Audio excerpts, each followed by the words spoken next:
Listen.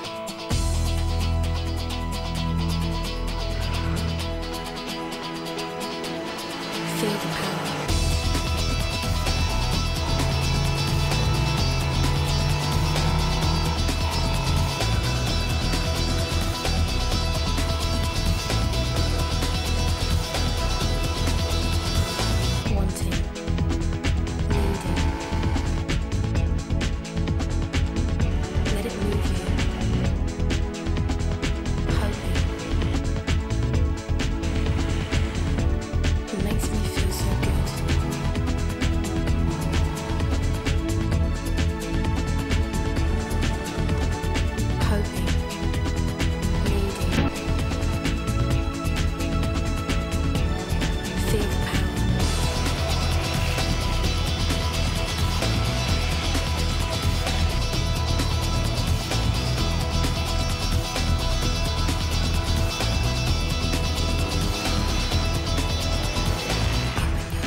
What do you reckon? Looks pretty good, doesn't it? Tell you what, ride's pretty good too. Quality's superb. That's because the effort Triumph put into their bike shows in every little detail. Well, if you're anything like me and you've just got your new Triumph, all you want to do is get out and ride it and show it off to your friends. But try to resist that temptation just for a minute. Because the one thing you must do first of all is sit down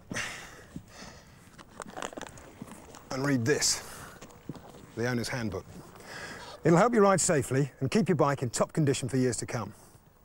Now, this video isn't a substitute for reading the handbook, but it certainly covers the main points that apply to all Triumphs.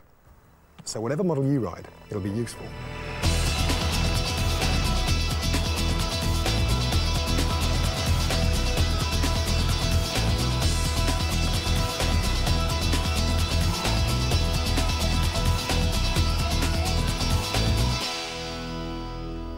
If you're new to Triumph, you might need to know a few basics.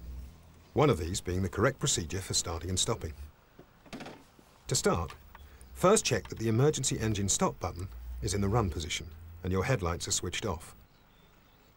Check that the fuel tap is switched to on. Then turn the ignition switch to on. The low oil pressure light will illuminate. Make sure the transmission is in neutral. All Triumphs have a neutral indicator. Alternatively, you can disengage the clutch.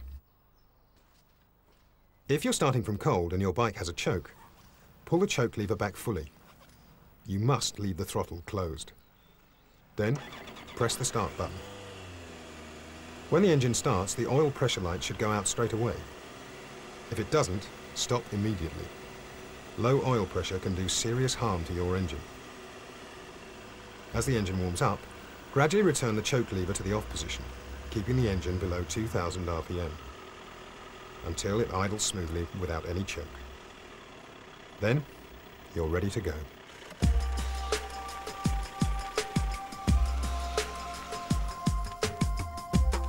Feel the power.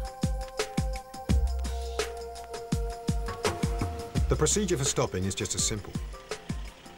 With throttle closed, select neutral. Then, turn the ignition switch to off. Kick down the side stand and turn the handlebar fully to the left to lock the steering. Remember, always park on firm, level ground. Never park facing downhill or on a camber, as the bike could roll off the stand. Then, push down on the key and rotate it to either lock position or to park position if you want to leave the parking lights on. On some models, you push down and release before turning. Listen.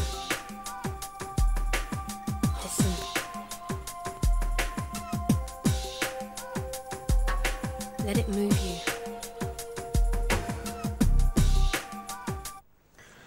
If the fuel tap on your bike has an off position, get into the habit of turning it off whenever you leave the bike standing. Most Triumphs have a reserve position too. This gives you another 4 litres, hopefully enough to get you to the nearest filling station. And when you do fill up, make sure you only use unleaded fuel. You see, Triumphs aren't designed to use leaded fuel, so it won't improve performance. And you can cause permanent damage to the catalytic converters fitted to some models. One of the most important ways to keep your engine healthy is to follow the recommended running in or break-in procedure.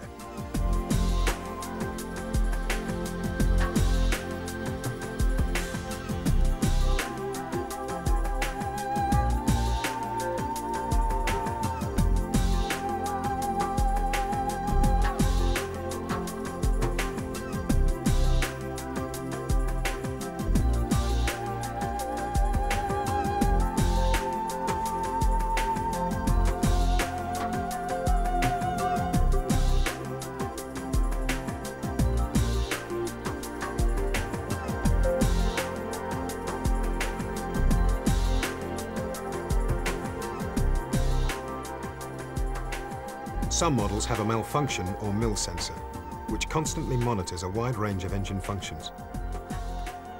If the mill light comes on while riding, and there are no other obvious signs of a fault, avoid riding at high speed and have the bike checked by your Triumph dealer as soon as possible. He has the latest diagnostic equipment and can trace any problems rapidly.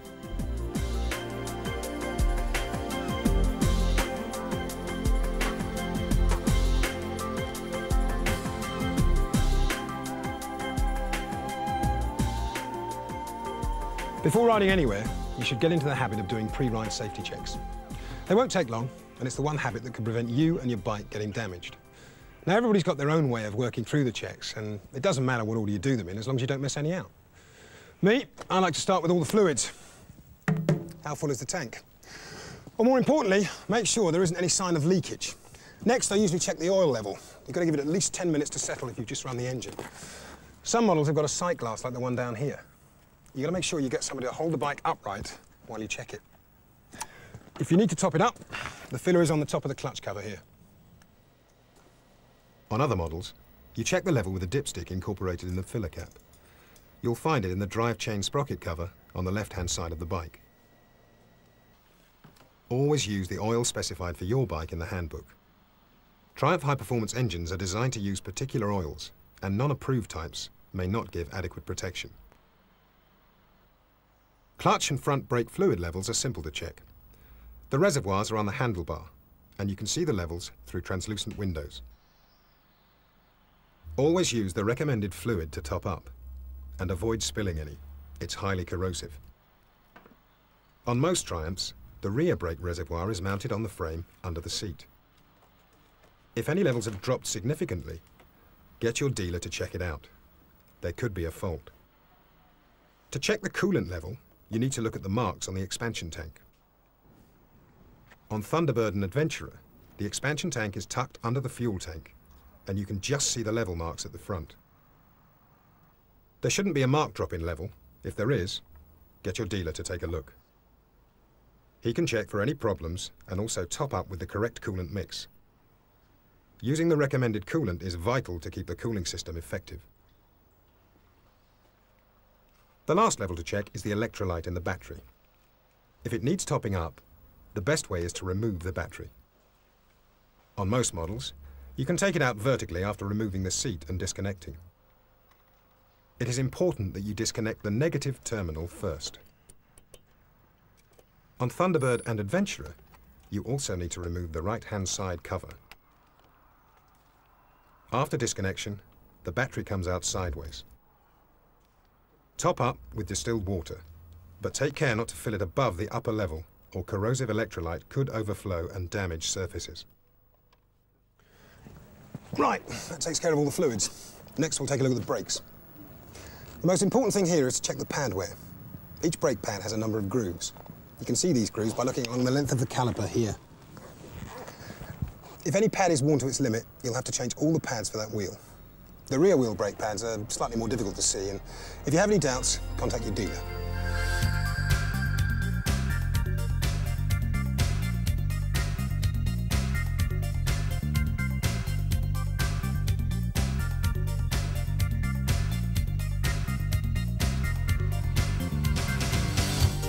Tyres are another part of your bike that deserve your closest attention. On road or racetrack, your safety depends on 2 footprint-sized patches of rubber sticking you to the road. That's why you should never take chances with tyres. Check them for damage, cuts in the sidewalls, anything sharp embedded in the treads. And replace them before they're worn to their legal minimum. About 90% of tyre failures occur during the last 10% of tread life. So holding out is a false economy. When you do replace them, follow the recommended options listed in your handbook. They've been extensively tested by Triumph to provide optimum handling in a range of conditions. Mixing the options or fitting other types could change the handling and cause loss of control, so don't be tempted. You should always check your tyre pressures before riding. Check your tyres when they're cool, otherwise you might get a false reading. Underinflation can cause the tyre to slip off the rim. Overinflation causes instability and rapid tread wear. Both are bad news. So take your time and get the pressures right. make sure your stand spring's back fully. That's another item for the checklist. Now, the front suspension. You can test this by putting on the front brake and pumping the forks like this. The action should be smooth. If it isn't, consult your dealer. Look for signs of damage or traces of oil to the stanchions. Sometimes road debris nicks the slider, which can then damage the oil seal. On some models, you can fit Triumph fork protectors to prevent this from happening. Now is also a good time to check your steering. There should be a nice smooth action from lock to lock, with no stiffness or cable binding. There should be about 2 to 3 millimeters of free play in the throttle grip, with the handlebar straight. If you need to reset the throttle, use the cable adjuster on the handlebar. You can see your handbook for details. If your bike is fitted with a cable-operated clutch, there should be 1 millimeter of free play at the lever. You can adjust it by using the knurled screw on the lever or by adjustment at the bracket on the engine. This is also detailed in the handbook. While you're sitting comfortably, check out all the electrics too, including your horn and emergency engine stop.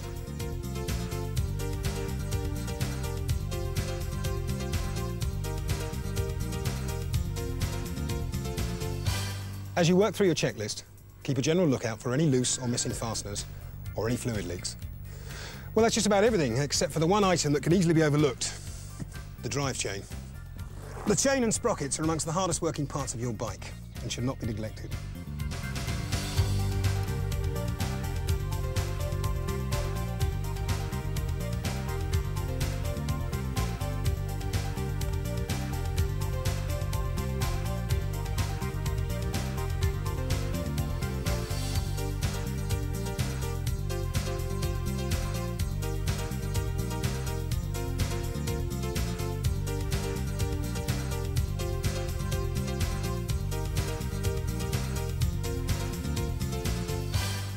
Chain adjustment is described in your handbook. It involves accurate wheel alignment and tightening all the nuts to the correct torque, so don't attempt it unless you have the necessary mechanical skills and tools. If in doubt, let your dealer do it for you. Your chain and sprockets should also be regularly inspected for wear. The details are in the handbook, but on some models chains are tricky to access, and you may prefer to leave this to your dealer too.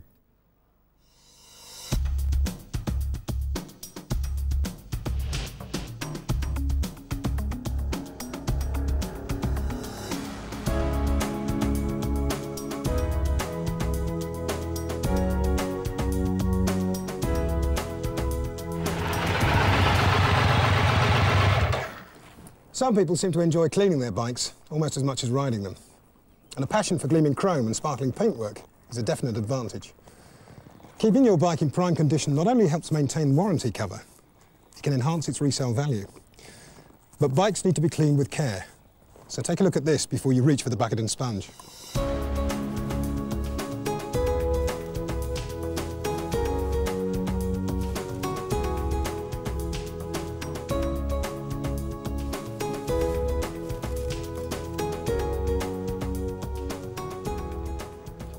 It's important that you use the correct cleaning products on your bike.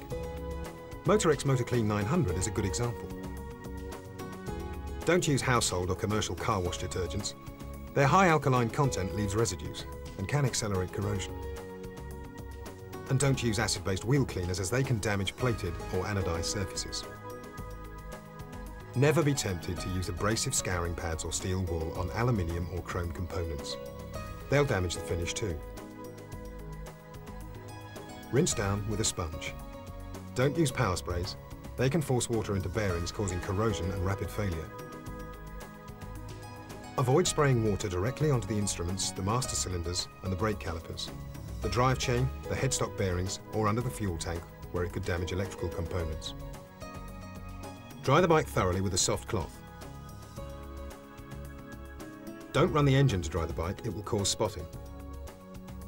When dry, finish off with a soft polish. Again, use the correct product on all aluminium and chrome surfaces. Don't use silicon-based polishes on chromed exhaust pipes, as they can cause discoloration. And never use polishes containing caustic or abrasives. These will damage the surface. Black chrome finished exhaust systems should be finished with Motorex 645. Unpainted metal surfaces can also be protected with Motorex 645. This seals the surface and repels water. Finally, clean the leather with Motorex Leather Care and finish with 645 spray.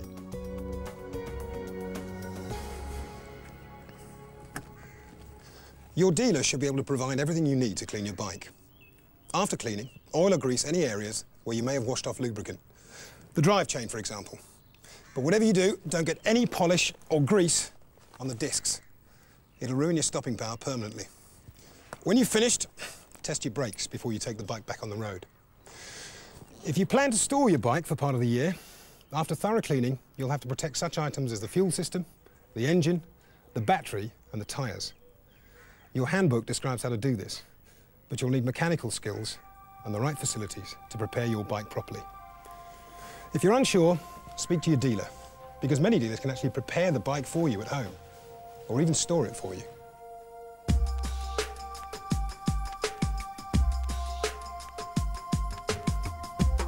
Feel the power. One of the pleasures of owning a motorcycle is customizing your bike with personal accessories. That's why there are few Triumphs on the road that look exactly alike. There are many accessories available, but make certain you follow the fitting instructions and only fit those approved by Triumph for your particular model. These have been designed to enable safe loading and to minimize effects on handling. Your dealer can supply the full range and can always fit them for you. He can also advise you on the most effective security devices, such as alarm systems or D-locks. In fact, your dealer is the best place to go for any kind of advice on your bike. His staff are trained to work on Triumphs and have all the special tools and diagnostic equipment to carry out service and repairs to high standards. Service by an authorized dealership at the recommended intervals will maintain your warranty cover, keep your bike in top condition, and boost its resale value. If you ever decide to sell, that is. In certain countries, choosing a Triumph means you've also become a member of the Triumph Motorcycles Official Club, with a year's free membership. The club is growing all the time, so you could well find a branch in your country. Just ask your dealer. Well, that's about it, except to say welcome to the world of Triumph and to many miles of safe and enjoyable biking. And now it's about time I did a few of those miles myself. Listen.